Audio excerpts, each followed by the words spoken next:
deep in the feelings. Notice they ain't really like me. Can't control my anxiety. Listen to my heart go back. Ladies, can you back it up? Can you back it up? Can you back it up? Back it up? Can you back it up? Back it up? Can you back it up? Hi everyone, welcome back to my channel. So today's video is supposed to be a Military Monday related video. However, I want to do it a little different today. I'm gonna tell you guys the story. Damn it! I'm gonna tell you guys a story time about the time, or basically when I switched from reserves to active duty, and like my experience and how it was from people that are active duty, and how, you know, a lot of people talk shit about the reservists and National Guard. So basically I want to tell y'all my little story time about how I went from active duty to reserves and how my first duty station was. So if you haven't been here before, welcome to my channel. I'm eating caramel apples.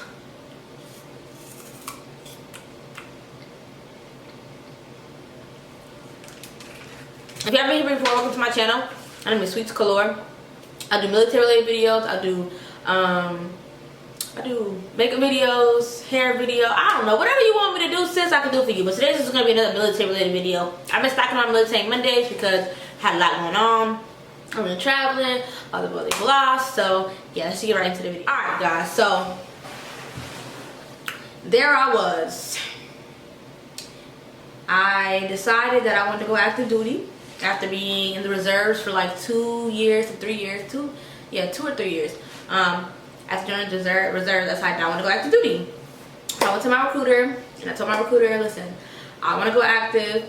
And he had said, talk to your commander. Luckily, my commander was his wife, so it all kind of worked out. Kind of fast, but it took me 6 months to go active. I'm already high-key nervous as hell to go active duty because I've been in the reserves, like, and I knew people, like, a lot of my battles went active duty. And I started to hear them like talk a little shit like, oh, y'all some weekend warriors, like, oh, y'all don't do shit, y'all not even in the real army. And here, disclaimer here, I don't want to hear nothing about the reserves, National Guard, not being in the real army, and blah blah blah blah, because I had the best of both worlds. I worked in the reserves, and you know, then I switched to active duty. So I can't. I'm in the middle. I cannot side with y'all. Even though sometimes National Guard and reservists, they do get on my nerves now that I'm active duty, like certain things that they say. But at the same time, I once was them. So how am I gonna bash something, an organization that I actually was a part of? Okay, so I don't want to hear none of that in my videos. Okay,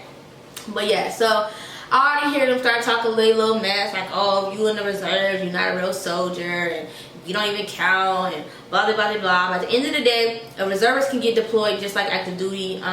9 times out of 10, they low-key can get deployed more because we have an everyday mission, whereas reservists don't have an everyday mission. You know what I'm saying? They have nothing to do besides their little job that they got on the weekends and them 2 weeks out the year. So yeah, a lot of people go back and forth with this, oh, y'all don't do nothing type stuff, right? So I was already a little nervous, and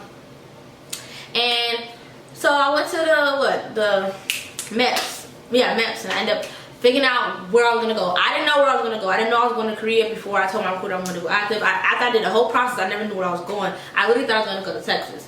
So he asked me where I want to go, and I said somewhere warm. I don't know why I said somewhere warm. I should have said, like, I don't know. I should have actually said Texas, or I want to stay on the East Coast. He's on the phone and he was like, yeah, so she said she wanted to go somewhere warm.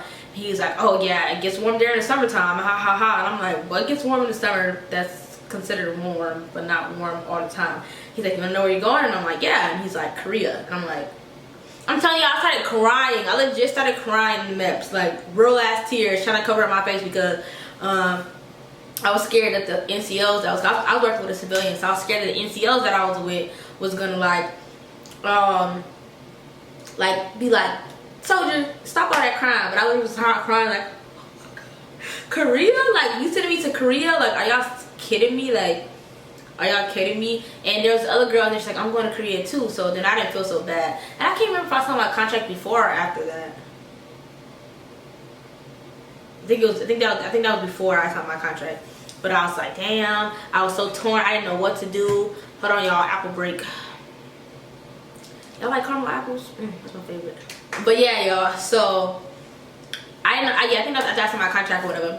So Then I came back or whatever, and basically it was time for me to go to Korea. And y'all, when I say I was terrified to go to Korea, like the recruiter kept telling me, you're gonna be fine, you're gonna be fine. I'm like, I don't know my job. But let me tell you something. They didn't know that I didn't know my job. You know, I didn't know my job. They didn't know I didn't know my job. You know what I'm saying? But I was scared that they was gonna know that I didn't know my job. Did you understand what I said? I don't think I did. But I kept telling the recruiter, like, I don't know, you know, it might be super high speed because I'm in the reserve. He was like, I've been a recruiter for like, I think like 8 years. And he was like, what did you say? He was like, you think I'm not nervous to go back to going to my job? Because I guess he was going to Germany. He's like, you think I'm not scared to go back to my job? Or whatever. So I was real terrified because I was in the reserves. And I was a specialist, but I still was going to the reserves. And we don't do our job 24/7. We do our job 1 week in a month. So I was a little intimidated.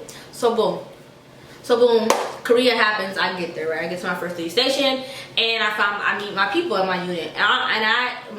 See, this is where I messed up, y'all. This is where I messed up. I told the people I was from the reserves. So I had to introduce myself to everyone, to like my little distro. I was in distro, so I had to, this is when I got to Korea, y'all. So I had to I introduced myself, and I was like, hi. I was super nervous too, like, hi, my name is Specialist Baker. I'm from Georgia. I was in the reserves. Wrong answer, shouldn't even said that. I'm from the reserves. I just came to active duty, and blah blah blah blah, right? And somebody was like, oh, you like being an 88 mic? And I was like, no, not at all. And it was like, hey, why you ain't switch it when you can't active duty? I was like, they told me I couldn't switch it. Come to find out, a week later after I left to go to freaking Korea, all my battles that went active duty after me changed to MOS. Gotta thank my recruiter, right? Anyway, yeah, I was so hurt. I was crying. I was so pissed. But, yeah. So, I introduced myself. I told them I was from the reserves. Alright, so boom, everything was cool, right? So I ended up going to my platoon finally, and the senior specialist was leaving. And they kept telling me, oh, well, you're gonna be the senior ranking, because we had a sergeant, but like I guess in our little below the sergeant, it was only a specialist and like three privates, 1 PFC, 2 privates. So I was gonna be like the senior ranking individual, right? Y'all, so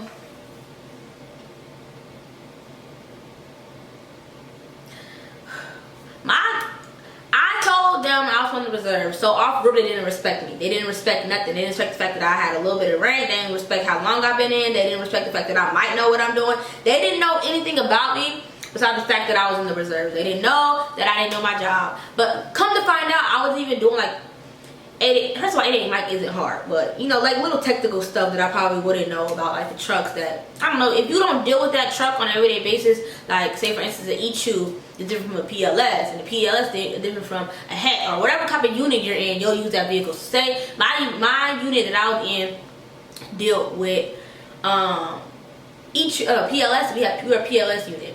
So now I'm going to this unit where they're basically doing ammo specialist work. They're 89 Bravo, I think it's 89 Bravo. And they're ammo specialists, so they're doing different things than I'm used to doing. So of course I'm not gonna know like the SOP and how they do things, and like, you know, what they really do, you know what I'm saying? So they knew that I didn't know that. Child, when I tell you every PFC private, whatever it is, tried to run me over, like, because I came from the reserves, everybody and their mama just knew they can get over on me, right? So let's say her name was Private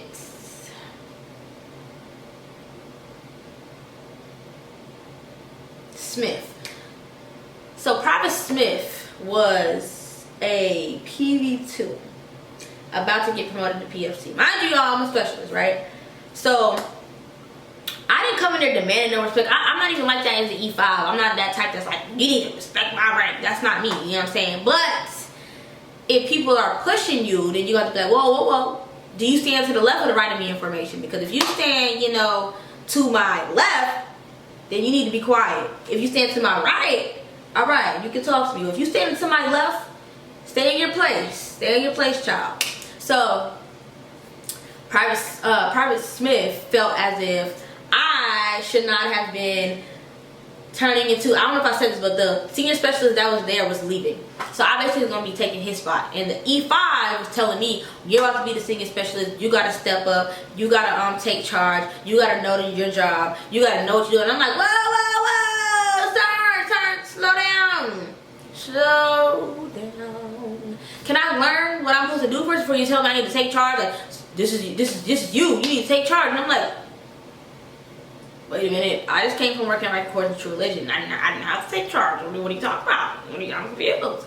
Basically, he told me I need to take charge. So he wanted me to be this specialist about to turn into an E5, when really I was just a specialist. Like, beginning being a specialist. I wasn't ready to be no sergeant. I was going to get ready to be in charge. Like, that's how he wanted me to be. So when she heard me talk, or him talking to me like that, she was getting upset. Like, I don't feel like she should be the senior ranking or the senior person. I should be. And I'm like, you're a private, like, you're a PV2. If you don't sit down somewhere, so they gonna put, I'm thinking, when a new E5 comes to the unit, regardless if they know their job or not, do they stand to the left or the right of you in formation? Which one, left or right? Because I don't think they put E5s at the end of the formation with the privates. I think they put E5s with A5s. Like, you know what I'm saying? I don't think that's how it works. You know what I'm saying? But Private Smith just felt as if Specialist Baker came from the reserves. Specialist Baker doesn't know her job. Specialist Baker don't know what she's doing. Specialist Baker really can kiss my ass. Like, that's the kind of vibes I was getting. And you know, I'm still new to coming to active duty, so I don't know what I can and cannot do. But it started to seem as if I had she had a vendetta against me. Like, because I was coming in being the senior specialist and you've been there a little longer, you feel like you should have been in charge. So literally, guys, she would literally text me like, hey, you and the go to the motor pool and pick up the truck. Me and you go pick up the have your ACH and pick. I'm like, why are you telling me to go pick up the truck when you, Private Smith and Private Jackson, can go do that yourself? Why are you sending me an order when the E5 ain't tell they E4 to do something? He told, so you know that I looked at the message and I wanted to reply y'all, so I was a little bit petty, but I'm like, you know what? I'm gonna be the proper soldier that I am. So I called the E5 and I'm like, hey sir, did you tell Private Smith to tell me and go to the motor pool to get the truck with our ACH? Or I'm just curious on like how the order went. He said, oh no, I told her and another soldier, to go get the truck out the motor pool. So I'm like, oh, you told her something. That meant her and her best friend Jackson could have went and got the truck at the motor pool. But no, you told me to go to the motor pool and get. Hold on, I'm confused on how you're telling me, your specialist, the person in charge of you, to go do something when the command that came from the E5 was you go get it. So you know what I'm saying? Being me the way I am, like, I'm not I will get punched a couple of times before I decide I'm gonna say something. You know what I'm saying? So I said, come on, please, come on, let's just go get it. So Williams, go get the fucking truck. Go get the truck, whatever, we come back. So we're coming back into the soldier basic support center because I want him and I want him to do his online classes and work for do SSD1, all that stuff, like online training we had to do. And I'm taking him to the library and stuff. And I see her and I see Jackson over there smoking cigarettes, kikiing and laughing. I'm like, I open my mouth a little bit. I was like, you know what, Tia, don't do it. So I'm like, cause I just was confused on how you telling me to do something. And I'm thinking I'm gonna do it off the strength of, I'm thinking that maybe y'all had something going on, you know what I'm saying, so y'all wasn't able, you know, and then I get it, alright, cool. But still, you could have asked me. You don't tell me what to do when I'm your supervisor. How are you telling me what to do when I'm supposed to be telling you what to do? And why did E5 even told you in the first place instead of telling me? Because, no, you're right, he told you and another soldier to go get it, not go tell Specialist Baker to go get the truck. Wrong answer. Alright, strike one. Strike number two. So then we have, you know, chain of command ceremonies in Korea all the time because everybody's changing out. It's like year rotation or 2 year rotations. So 9 times out of the 10, the privates are the one that get tasked to do change of command ceremonies because, you know, it's just like the private thing to do. You're private, y'all going. There's 4 privates, I think. 4 privates. And private, what's her, I forgot her name. Private Smith was tasked to do it, to go to the chain of command ceremony. All of a sudden, Private Smith texts his specialist Baker phone saying you're the one gonna be doing the chain of command ceremony instead of me. And I'm like, here we go. I'm like, how again are you telling me what I'm gonna do? And how the hell is a private replacing? How am I replacing the private when that's a private? I'm telling y'all, all the problems with the chain of command ceremony. If you was a specialist in the above, you didn't do change of command. You know what I'm saying? That's just like, I don't know why we just ain't do it, but we just ain't do it. So I'm like, how is there 4 privates and y'all sending me? Or, you know, how did that just work? You was tasked to do it, and all of a sudden you talk to the NCOs, and now I'm on it. Like, I'm like. So I'm like, I think I complained about it a little bit. Like, I just don't understand how she keeps getting y'all keep telling her, who's in charge here, me or her? Because y'all telling me one thing, but then I got her telling me another thing, and I'm just like, well, I'm confused. Like, I don't really understand. Somebody help it for me. So I think I said something to my NCO or something like that. I don't know what happened. Something had happened, and she texts my phone and gonna say, oh, Specialist Baker, don't worry about it. So, you're not gonna be the one doing the change of command ceremony since it's such a big deal. I wanted to reply so bad. Stop texting my phone. But I'm like, you know what? Me being the E4 that I am, I didn't say that. I think I replied back, but I got so mad. I said, you might want to get your soldier before we really have some issues, because this is not the first time. It probably was the second time, but it might have been the third time. I don't know. Second or third time that she's trying me. She's trying me up to see how I'm gonna respond. So I said, you might want to get your soldier, or I'm gonna get her, and it's not gonna be in the most military manner that we're supposed to be in. Y'all, this is young E4 Baker, like straight from the street, because I went back home and I'm back, you know, and basically they say you on the block, straight from the block back to active duty life, and I'm not used to this. So I'm like, I'm not gonna keep going back and forth with you. We're gonna keep being messy. Like, I'm gonna confront you. Alright, so that's number 2. Number 3, at one point me and Private Smith were pretty cool. Way in the beginning, me and Private Smith was pretty cool at first. For like the first 2 days we was cool, right?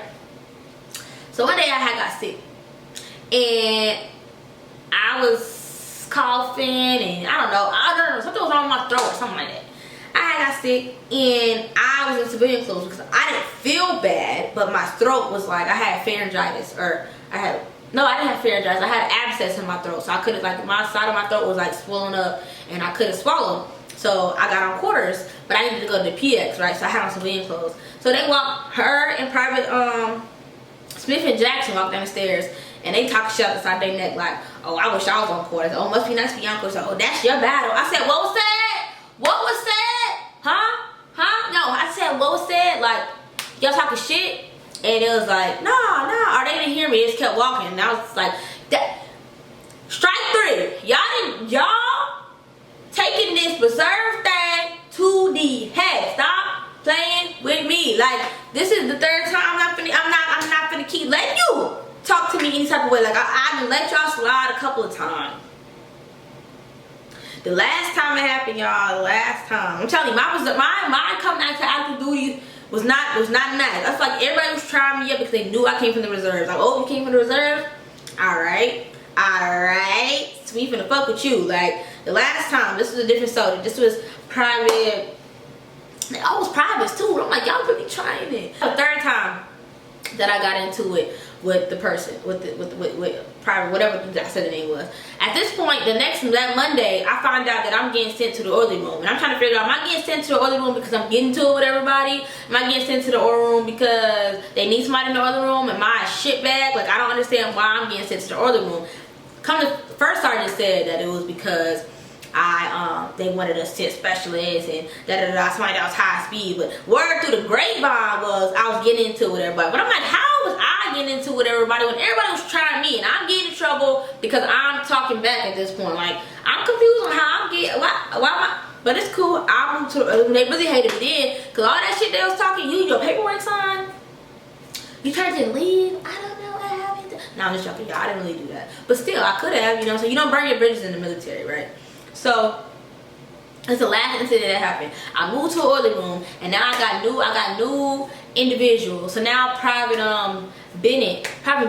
What's up with all these privates trying me? All right, so Private Bennett, she decided that she wanted, boy, okay. In the military, they call you crazy. Hey, crazy, everything. I don't like name calling. My name is Specialist Baker. At the end of the day, Specialist Baker is my name. Don't call me out of it. Period. I don't like it. I'm not here for it. I don't want to hear it. Especially if you're lower ranking than me. Don't call me no damn crazy. No, oh, I don't want to hear that. Who you talk to? So, I forgot what we was doing. And she said, yeah, whatever, crazy, or that's like something crazy at the end. My first sergeant, my commander, and my XO are all in the office. I said, this how I know I've grown. I've grown so much because I did not care. Like, she said something crazy, and I said, see, I was calm. I said, see, yeah, I don't like that. Don't call me crazy. I don't like to be called about it. She's like, I didn't ask you that.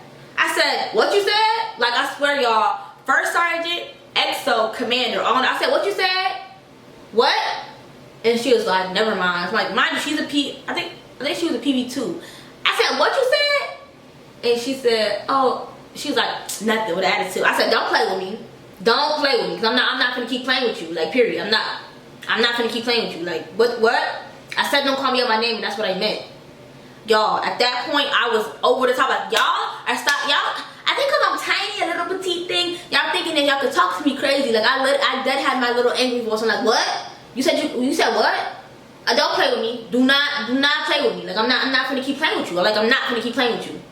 And then I remember there was two males at the gate. Like, don't play with her. She said don't play with her. Like, amping me up. But she smacked her teeth. I'm like, one more time, Private Bennett. We had to roll our sleeves in Korea. I said, Private Bennett, you need to roll your sleeves up, per the commander. I'm about to go home anyway. I'm about to go home. I said, that's not what I said. What I said was, roll your sleeves, period. You shouldn't be talking back to me. Like, I had to go anyway. I had to breathe in, breathe out. Like, okay, karma's gonna be when it comes back to you. You know what I'm saying? But luckily, there was a staff sergeant who heard the situation and pulled her aside. Like, how are you gonna feel? Blah blah. But the thing that was the issue with me, he didn't correct her when he should have corrected her. He corrected her by herself. And no, correct her when she's wrong in front of everybody. Like, y'all correct me when I be talking on the side of my neck saying what you said. Y'all be quick to correct me, but don't correct nobody else in the process. Like, listen, my first like 3-4 months in Korea were ugly. Like, when I say I was getting into it with everybody, I mean I was getting into it with everybody. Everybody wanted my neck. Nobody liked Baker. When I say nobody liked me, nobody liked me because, oh, my attitude was bad. My attitude not bad. Y'all just think that y'all gonna say what y'all want, do what y'all want, and I'm just gonna be like, oh, I came from the reserves, I'm scared. No, because I heard them all talking, oh, she from the reserve, she don't know what she doing.